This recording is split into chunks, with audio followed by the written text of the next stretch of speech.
प्रिय मित्रों नमस्कार। मैं ओपी शर्मा ज्योतिषाचार्य नई वेद्या ज्योतिष परामर्श केंद्र में आपका हार्दिक स्वागत करता हूं।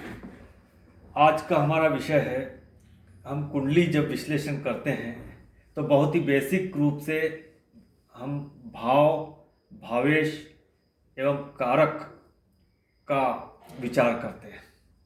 तो समस्त जो भाव है, हमारे भाव स्थायी रहते हैं। जैसे प्रथम भाव है, द्वितीय भाव, तृतीय भाव, चतुर्थ भाव, पंचम भाव, षष्ठम भाव, सप्तम भाव, अष्टम भाव, नवम भाव, दशम भाव, एकादश भाव एवं द्वादश भाव। ये भाव किसी भी कुंडली के भाव यही रहेंगे। भावेश बदलते रहेंगे। जैसे यहाँ 5 लिखा है तो इसका भाव का स्वामी भावेश होगा सूर्य। लेकिन यदि किसी कुंडली में 1 नंबर लिखा है तो उसका भावेश हो जाएगा मंगल। तो भावेश बदलते रहेंगे, भाव वही रहेंगे और इसके स्थायी कारक भी वही रहेंगे। प्रत्येक भाव के स्थायी कारक है। प्रथम भाव का स्थायी कारक सूर्य होता है, द्वितीय भाव का स्थायी कारक गुरु होता है, तृतीय भाव का स्थायी कारक मंगल होता है, चतुर्थ भाव का स्थायी कारक चंद्र होता है, पंचम भाव का स्थायी कारक गुरु होता है, षष्ठम भाव का स्थायी कारक मंगल एवं शनि होते हैं, सप्तम भाव का स्थायी कारक शुक्र होता है, अष्टम भाव का स्थायी कारक शनि होता है, नवम भाव के स्थायी कारक गुरु भी होता है और सूर्य भी होता है, एवं दशम भाव के जो स्थायी कारक होते हैं वो शनि, बुध, सूर्य, गुरु होते हैं। एकादश भाव का स्थायी कारक गुरु होता है एवं द्वादश भाव का स्थायी कारक शनि। ये स्थायी कारक नहीं बदलते। यदि हमें प्रथम भाव से संबंधित हमें विवेचना करना होती है तो भाव, भावेश एवं कारक, जैसा कि मैंने बताया, तो भाव ये है, प्रथम भाव है। अभी प्रथम भाव पर यदि शुभ ग्रहों की दृष्टि होगी तो हमें इसके अच्छे परिणाम मिलेंगे एवं इसके स्वामी सूर्य पर भी अच्छे शुभ ग्रहों का प्रभाव होगा तो अच्छे परिणाम मिलेंगे एवं इसका जो स्थायी कारक है वह भी सूर्य है। अतः सूर्य पर शुभ या अशुभ जब प्रभाव पड़ेगा किसी भी ग्रह का तो वह स्थायी कारक भी हो जाएगा एवं भाव के स्वामी भी हो जाएंगे। तो इस तरह से प्रथम भाव के बारे में हमें जब विवेचना करना होती, किसी व्यक्ति की पर्सनालिटी कैसी होगी, उसका स्वभाव कैसा होगा, तो यदि भाव पर यदि शुभ ग्रहों की दृष्टि है तो उस तरह से परिणाम मिलेंगे, अच्छे परिणाम मिलेंगे। अशुभ ग्रहों का अगर भाव पर दृष्टि पड़ेगी तो उसका हमें विपरीत परिणाम प्राप्त होगा। भाव जो है वो पीड़ित हो जाएगा। इसी प्रकार भावेश पर भी शुभ अशुभ ग्रहों के प्रभाव पड़ने से उसका प्रभाव पड़ता है। अशुभ ग्रहों का प्रभाव पड़ने से भाव बली होता है। अशुभ ग्रह का जब दृष्टि पड़ती है तो भाव पीड़ित होता है। शुभ ग्रह हमारे होते हैं नैसर्गिक शुभ ग्रह गुरु, शुक्र एवं पाप रहित बुध ग्रह एवं चंद्रमा, जो कि यदि शुक्ल पक्ष का हो तो वह भी शुभ ग्रह होता है। इसी प्रकार द्वितीय भाव की जब हमें विवेचना करनी होती है, द्वितीय भाव से हम धन देखते हैं, वाणी देखते हैं, कुटुंब की स्थिति देखते हैं। तो यहाँ जो भावेश है, यहाँ बुध है, तो हमें बुध की स्थिति देखना है। भाव पर यदि किस ग्रहों की दृष्टि पड़ रही है, किस ग्रह से युति हो रही है, यह पाप कर्तृत्व नहीं है, तो वो चीज़ हम देखते हैं। इसके अलावा जो स्थायी कारक है द्वितीय भाव का वो होता है गुरु। तो धन की स्थिति देखने के लिए यदि भाव पर शुभ ग्रहों की दृष्टि है, भावेश शुभ ग्रहों के साथ है, गुरु भी अच्छी स्थिति में है, तो हमें धन प्राप्त होगा। धन के मामले में हम भाग्यशाली होंगे। इसी प्रकार तृतीय भाव से के विचार करने पर हमें, जैसे यहाँ 7 नंबर लिखा था, इसका मालिक होता है, स्वामी होता है 7 नंबर का, तुला राशि है, शुक्र है। तो शुक्र अच्छी स्थिति में हो, केंद्र में हो, त्रिकोण में हो, शुभ ग्रहों से दृष्टियुक्त हो तो तृतीय के परिणाम हमें अच्छे मिलेंगे। साथ में भाव पर भी शुभ ग्रहों की दृष्टि पड़ रही हो। इसके अलावा जो कारक है वो मंगल अच्छी स्थिति में हो, केंद्र में, त्रिकोण में हो, तो हमें तृतीय भाव से संबंधित अच्छे परिणाम प्राप्त होंगे। हम साहसी होंगे, पराक्रमी होंगे। और यदि छोटी यात्रा, हमारे भाई बहन का सहयोग हमें प्राप्त होगा, नौकर चाकर का सहयोग प्राप्त होगा, मार्केटिंग स्किल अच्छी होगी और कम्युनिकेशन स्किल अच्छी होगी। छोटी यात्रा का जब विचार करते हैं तो यहाँ कारक हम बुध को देखेंगे। इस प्रकार हम चतुर्थ भाव से भूमि, भवन, मकान जमीन जायदाद, अचल संपत्ति, प्रॉपर्टी, माता की स्थिति, शिक्षा आदि का भाव हम चतुर्थ भाव से करते हैं। तो चतुर्थ भाव पे इस भाव पे अच्छे ग्रहों की दृष्टि पड़ रही हो और जो भाव का मालिक यहाँ मंगल है, तो मंगल अच्छी स्थिति में बैठा हो, केंद्र त्रिकोण धन लाभ भाव में हो, और यहाँ जो कारक है इसके चंद्रमा है, तो और यदि वाहन की स्थिति देखना हो तो शुक्र हो जाएगा।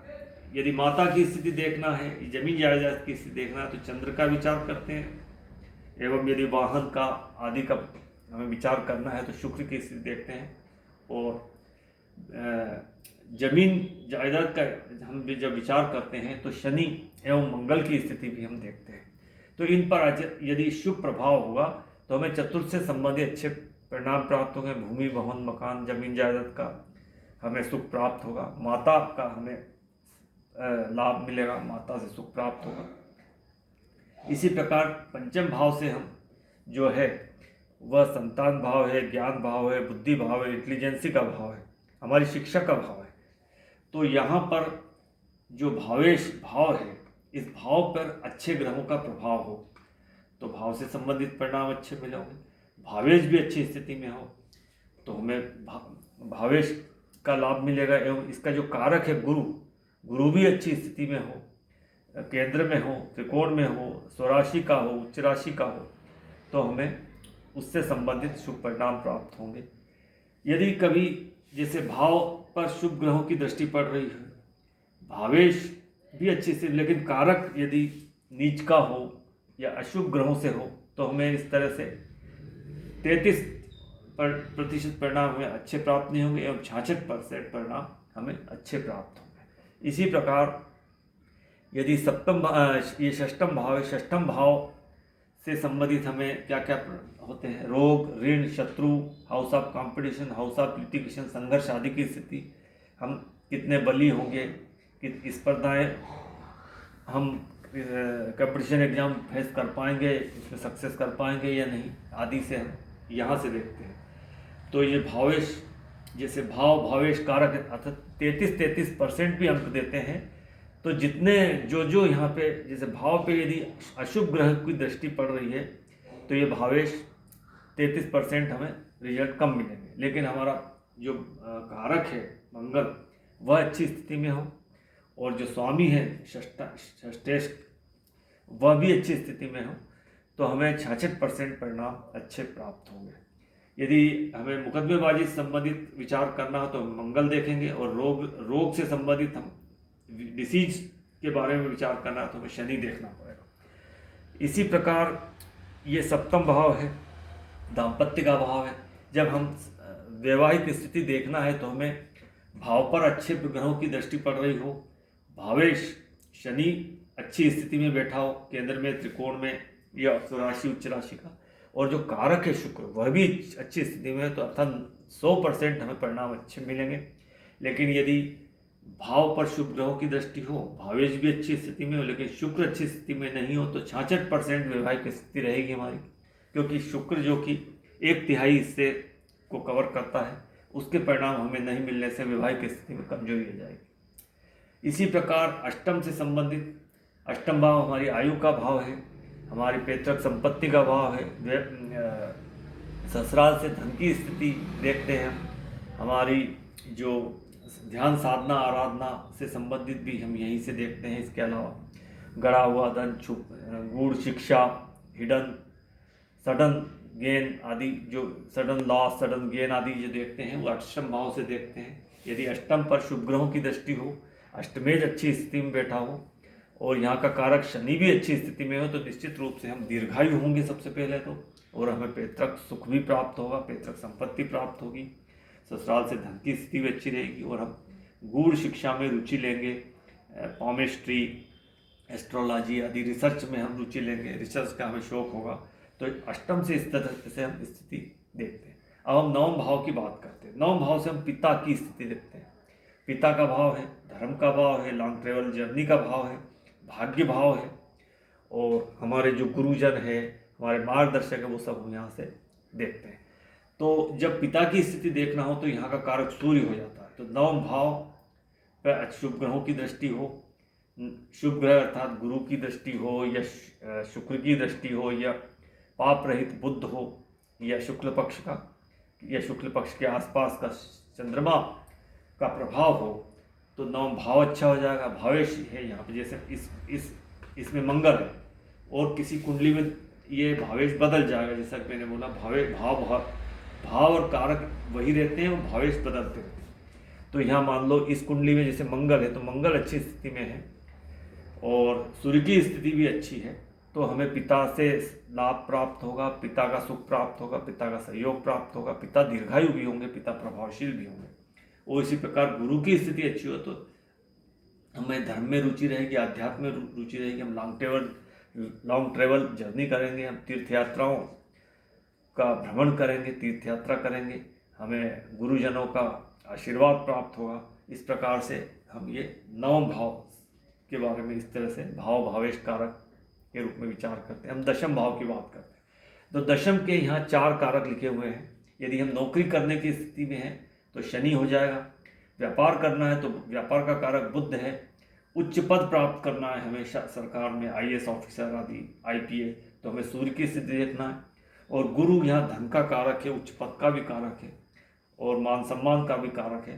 तो यहाँ भी वही स्थिति, भाव पे शुभ ग्रहों की दृष्टि हो, गुरु की दृष्टि हो, शुक्र की दृष्टि हो, चंद्रमा जो कि शुक्ल पक्ष के आसपास का हो और बुध जो कि पाप रहित हो, उसका असर है तो भाव ठीक हो जाएगा, अच्छा हो जाएगा, शुभ हो जाएगा। और भावेश जो कि यहाँ पे शुक्र है, शुक्र की यदि स्थिति अच्छी है तो कर्म की स्थिति हमारी अच्छी रहेगी, हम उच्च पद प्राप्त करेंगे। और हमारे जो कारक है, जो कारक हमारा यहाँ पे वो बली स्थिति में, सूर्य यदि बली स्थिति में है, केंद्र में है या यहीं पर बैठा है दिग्बली होकर तो हमें उच्च पद प्राप्त होगा, गवर्नमेंट में अच्छा सहयोग प्राप्त होगा। शनि अच्छी स्थिति में तो हम नौकरी कर पाएंगे, बुध अच्छी स्थिति में हम व्यापार में सफलता प्राप्त करेंगे और गुरु अच्छी स्थिति में है तो हमें उच्च पद प्राप्त होगा, हमें समाज में मान सम्मान प्राप्त होगा। तो इस प्रकार से अब हम एकादश भाव देखते हैं। एकादश भाव पे शुभ ग्रहों की दृष्टि हो, यदि अशुभ ग्रहों की दृष्टि होगी तो हमें एकादश भाव से संबंधित 33% परिणाम हमें नहीं मिलेगा। और यदि भाव का स्वामी बुध या शुभ ग्रहों से दृष्ट हो, उच्च का होकर बैठा हो, केंद्र में हो तो हमें एकादश से संबंधित लाभ प्राप्त होगा। और यहाँ का कारक जो है गुरु, वह भी अच्छी स्थिति में हो तो हमें भावेश कारक यदि तीनों अच्छे हैं तो हमें 100% परिणाम प्राप्त होंगे, तीनों खराब है तो हमें 0% परिणाम होंगे। यदि एक अच्छा है 2 खराब है तो 33%, 2 अच्छे 1 खराब है, अच्छी स्थिति में नहीं है तो हमें 66% परिणाम प्राप्त होंगे। इसी प्रकार व्यय भाव जो कि विदेश भाव भी कहलाता है, यही स्थिति यहाँ भी लागू होती है। भावेश कारक शनि अच्छी स्थिति में हो तो हमें विदेश से संबंधित या द्वादश भाव से संबंधित अच्छे परिणाम प्राप्त होंगे। और भाव पे यदि शुभ ग्रहों की दृष्टि है तो हमारे जो व्यय है वो अस्पताल में बीमारियों पर खर्च होंगे। और इसी प्रकार जो भाव का स्वामी है वह भी ठीक स्थिति में नहीं है तो हमें अनावश्यक अनर्गल खर्चे बढ़ जाएंगे और हमारे जो खर्च है वो यूजलेस रहेंगे, बीमारियों पर खर्च होंगे या कोर्ट कचहरी में हो सकते हैं। तो इस प्रकार से ये जो भावेश और कारक 3 जो हमारे बिंदु है उस पर हम किसी भी भाव की विवेचना कर सकते हैं, किसी भाव का विचार कर सकते हैं। विवाह की स्थिति हो या संतान की स्थिति देखना हो या हमारे चतुर्थ भाव में सुख सुविधाओं की स्थिति देखना, माता की स्थिति देखना, या नौकरी की स्थिति या व्यापार की स्थिति देखना हो या स्वयं के हमारा आरोग्य कैसा रहेगा। यदि हमारा प्रथम भाव प्रथमेश, इसका स्वामी है कारक सूर्य, तीनों अच्छी स्थिति में तो हम लॉन्ग लाइफ रहेंगे, लॉन्गेविटी अच्छी रहेगी हमारी। तो इस प्रकार मित्रों ये भावेश कारक के बारे में मैंने संक्षिप्त में बताने का प्रयास किया। उम्मीद करता हूँ आपको यह वीडियो इन्फॉर्मेटिव लगा होगा। यदि इन्फॉर्मेटिव लगता है तो इस वीडियो को लाइक कीजिए, सब्सक्राइब कीजिए।